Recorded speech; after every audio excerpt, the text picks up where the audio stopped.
कल्पना कीजिए ब्रह्मांड की सबसे सुरक्षित और परफेक्ट जगह की। जी। एक ऐसी जगह जहां डर, चिंता या मतलब अहंकार का कोई नामो निशान ही नहीं है।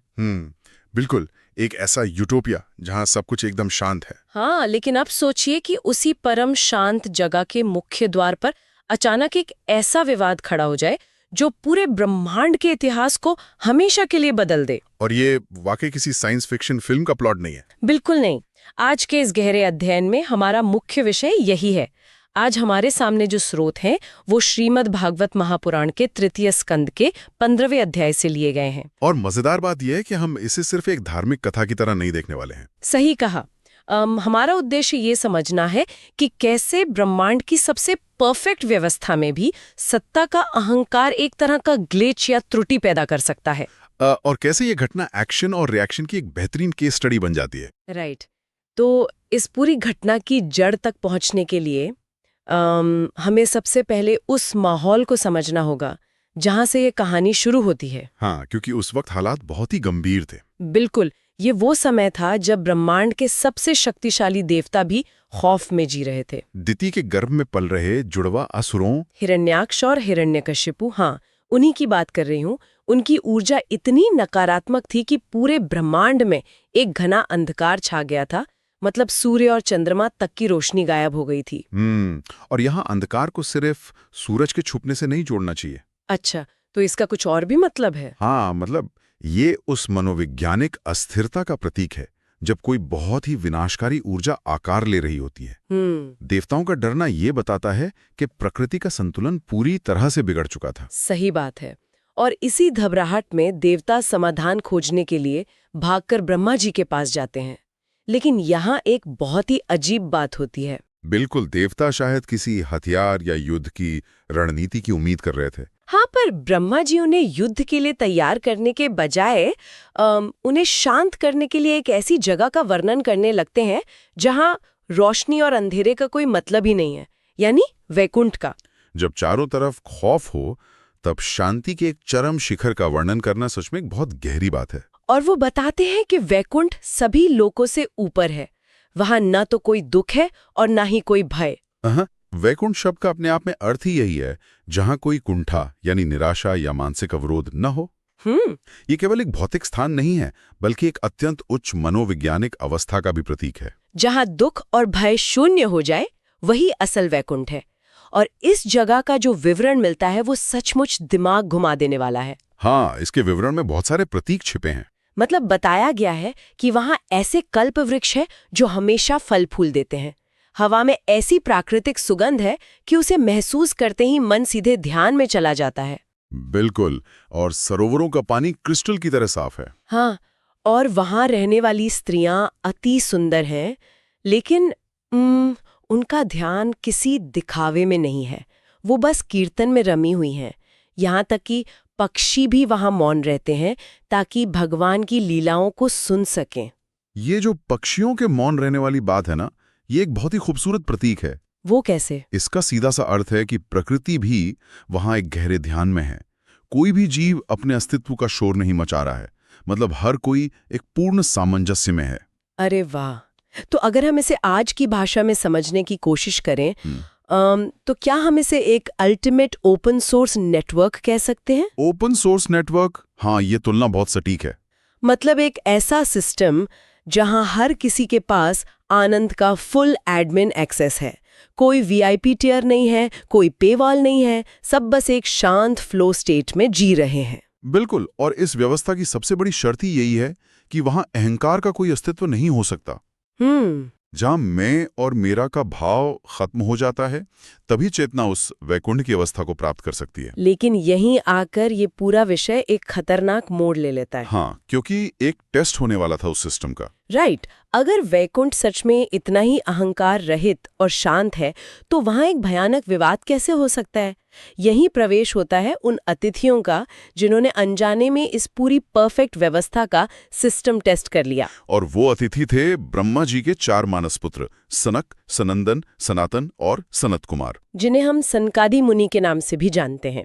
ये महान योगेश्वर हैं जिनके भीतर कोई सांसारिक इच्छा बची ही नहीं है। बिल्कुल, और वो वैकुंठ पहुंचते हैं। लेकिन मुझे जो सबसे हैरान करने वाली बात लगती है वो है उनका रूप।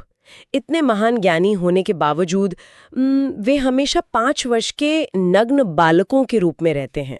हाँ, ये एक बहुत ही दिलचस्प पहलू है इस कथा का। वो बिना किसी रोक टोक के 6 दरवाजे पार कर लेते हैं। लेकिन मैं ये सोच रही थी कि 5 साल के बच्चों का रूप ही क्यों? ज्ञानी तो अमूमन वृद्ध रूप में देखे जाते हैं ना? ऐसा इसलिए क्योंकि 5 वर्ष के बालक का रूप यह दर्शाता है कि वे सामाजिक आवरणों और कंडीशनिंग से पूरी तरह मुक्त हैं। अच्छा, मतलब कोई बाहरी प्रभाव नहीं। हाँ, जैविक उम्र का बढ़ना शरीर और समय के साथ एक जुड़ाव मांगता है। इन मुनियों के भीतर देह का कोई अहंकार नहीं है। एक छोटे बच्चे के मन में कोई भेदभाव या जजमेंट नहीं होता। इसीलिए वे पहले 6 द्वारों को बिना किसी रुकावट के पार कर गए। बिल्कुल, भौतिक और मानसिक बाधाएं उनके लिए कोई मायने नहीं रखती थी। लेकिन कहानी 7वें द्वार पर आकर अटक जाती है। 7वें द्वार पर भगवान के 2 पार्षद या कहें कि द्वारपाल खड़े हैं, जय और विजय, जिनके हाथों में गदा और पद्म है। हाँ, अब होता क्या है कि वे इन मुनियों के बच्चों वाले रूप को देखकर भ्रमित हो जाते हैं और अपनी छड़ी से उन्हें अंदर जाने से रोक देते हैं। अब मैं यहाँ थोड़ा असहमत होना चाहूंगी और एक सवाल उठाना चाहती हूँ। हाँ, बताइए। मतलब अगर जय और विजय भगवान की निजी सुरक्षा गार्ड है तो क्या वे सिर्फ अपना काम नहीं कर रहे थे? ये सवाल बहुत स्वाभाविक है ना? अगर अचानक कुछ नग्न बच्चे ब्रह्मांड के सबसे सुरक्षित इलाके में घुसने की कोशिश करें तो उन्हें रोकना एक गार्ड का कर्तव्य कैसे नहीं है? क्या उनका काम ही संदिग्ध लोगों को रोकना नहीं है? बिल्कुल। अगर हम पहली नजर में देखें तो जय और विजय अपनी ड्यूटी करते हुए ही दिखते हैं।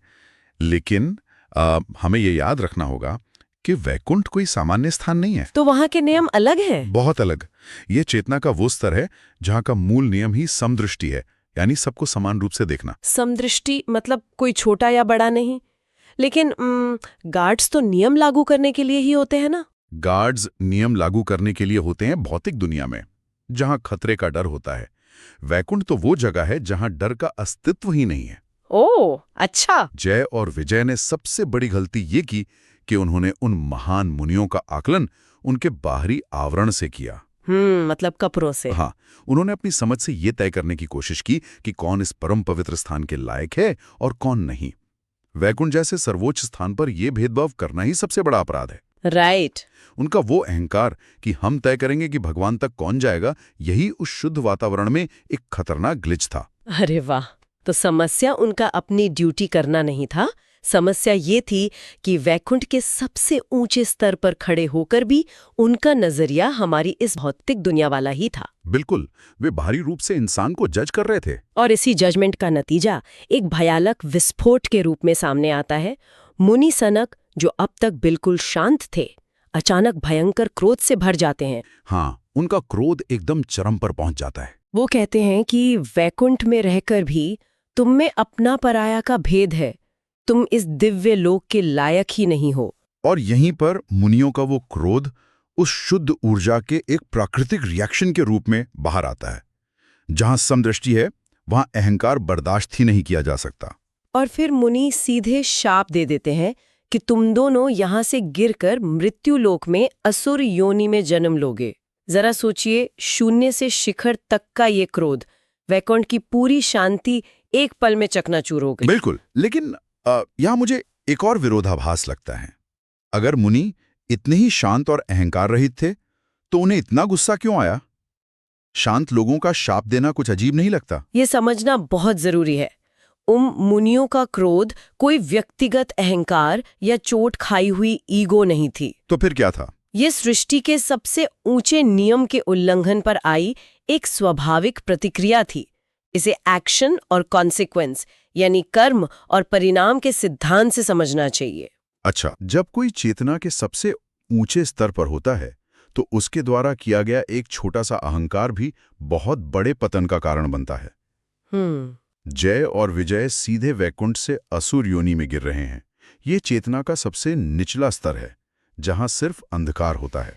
और कहानी की गति देखिए, जैसे ही शाप दिया जाता है तभी वैकुंठ का वो 7वां द्वार खुलता है और स्वयं भगवान विष्णु माता लक्ष्मी के साथ प्रकट हो जाते हैं, अपने पीतांबरधारी और चतुर्भुज रूप में। हाँ, और ये पल सच में हैरान करने वाला है, क्योंकि भगवान को देखते ही मुनियों का वो भयंकर क्रोध 1 सेकंड में हवा हो जाता है। वे गदगद हो जाते हैं और उनका गुस्सा तुरंत शुद्ध भक्ति में बदल जाता है। यही साबित करता है कि उनका क्रोध व्यक्तिगत नहीं था। जैसे ही वो उस परम तत्व को देखते हैं जो हर नियम से परे है, उनका मन फिर से अपनी मूल अवस्था में लौट आता है, मतलब परम शांति में। बिल्कुल। भगवान के दर्शन से वो ब्रह्मांडीय संतुलन फिर से स्थापित हो जाता है। अब इस पूरी घटना का सबसे चौंकाने वाला मोड़ आता है।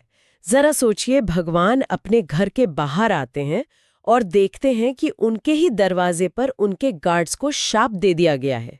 हाँ, हमेशा के लिए निकाल दिया गया है। आमतौर पर कोई भी लीडर अपने कर्मचारियों के बचाव में आएगा या नाराज होगा मुनियों पर, लेकिन भगवान मुनियों पर क्रोधित होने के बजाय उनसे क्षमा मांगते हैं। और यही वो बिंदु है जो इस कथा को एक बहुत ही गहरे मनोविज्ञान और लीडरशिप के मास्टर क्लास में बदल देता है। हाँ, वो कहते हैं, ये मेरे सेवक हैं, इन्होंने आपका अपमान करके असल में मेरा अपमान किया है। मेरे सेवकों की त्रुटि के लिए मैं स्वयं उत्तरदायी हूँ। बिल्कुल। इसे अगर आज की कॉर्पोरेट दुनिया से जोड़ा जाए तो कल्पना कीजिए कि दुनिया की सबसे बड़ी कंपनी का सीईओ खुद नीचे लॉबी में आता है और एक आम इंसान से हाथ जोड़कर माफी मांगता है, सिर्फ इसलिए क्योंकि उसके सिक्योरिटी गार्ड ने बदतमीजी की थी। बिल्कुल। वो गार्ड को डांटने के बजाय खुद पूरी जिम्मेदारी अपने कंधों पर ले लेता है। ये तो अल्टीमेट अकाउंटेबिलिटी है। एकदम सही। एक सच्चा लीडर वही है जो अपने अधीनस्थों की सफलताओं का श्रेय भले ही उन्हें दे दे, लेकिन उनकी गलतियों की जिम्मेदारी खुद लेता है। भगवान विष्णु यहाँ ये स्थापित कर रहे हैं कि अगर मेरी व्यवस्था में मेरे द्वार पर किसी का अपमान हुआ है तो दोष सिर्फ द्वारपाल का नहीं, उस व्यवस्था के स्वामी का भी है। बहुत खूब। लेकिन भगवान उस शाप को रद्द नहीं करते। वे जय और विजय से कहते हैं कि ये शाप टाला नहीं जा सकता, पर अंततः इसमें तुम्हारा कल्याण ही होगा। क्योंकि कर्म और उसके फल का सिद्धांत सबके लिए समान है, चाहे वो वैकुंठ का द्वारपाल ही क्यों ना हो। जो क्रिया हो गई उसकी प्रतिक्रिया तो होगी, राइट। लेकिन परम चेतना उस बुरे कर्म को भी एक बहुत बड़ी योजना में बदल देती है। और वो बड़ी योजना क्या थी? यही कहानी वापस हमारे शुरुआत के बिंदु से जुड़ जाती है। जो दिति के गर्भ में पल रहे जुड़वां असुर थे, जिन्होंने पूरे ब्रह्मांड में अंधकार फैला रखा था, वे कोई और नहीं बल्कि यही जय और विजय थे। हाँ। पहले जन्म में हिरण्याक्षी और हिरण्यकशिपु, दूसरे जन्म में रावण और कुंभकर्ण, और तीसरे जन्म में शिशुपाल और दंतवक्र। और हर बार भगवान ने खुद अलग अलग अवतार लेकर धरती पर आकर उनका उद्धार किया। ये एक बहुत ही सुंदर विरोधाभास है।